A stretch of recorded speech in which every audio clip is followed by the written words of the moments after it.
खेड तालुक्यातील चाकण, आळंदी आणि राजगुरुनगर नगर परिषदेच्या निवडणुकांचे उमेदवारी अर्ज दाखल करण्यास 10 तारखेपासून सुरुवात झाली आहे। मात्र बहुतांश पालिकांमध्ये अर्ज दाखल करण्यास संथ सुरुवात झाली।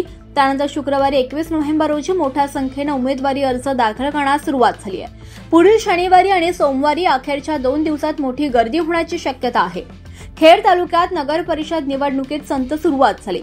4 दिवसात फारसे उमेदवारी अर्ज दाखल झाले नाहीत। ऑनलाईन प्रक्रियेमुळे उमेदवारांमध्ये संभ्रम पाहायला मिळत असून सेतू केंद्रावर इच्छुकांची गर्दी मात्र वाढली आहे। राजकीय पक्षांना सक्षम उमेदवारांची जुळवाजुळवी करताना कसरत करावी लागते।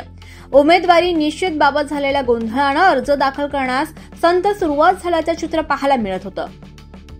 सर्वात हाय व्होल्टेज ड्रामा चाकण पालिकेत होत असल्याचं चित्र दिसतंय।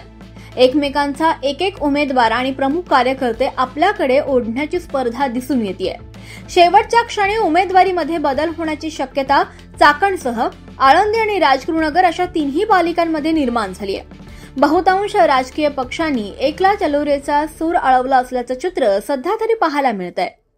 दरम्यान शनिवार आणि सोमवार या शेवटच्या 2 दिवसात खूप मोठ्या प्रमाणावर उमेदवारी अर्ज दाखल होणार असल्यानं प्रशासनाची देखील मोठी तारंबळ होण्याची शक्यता आहे।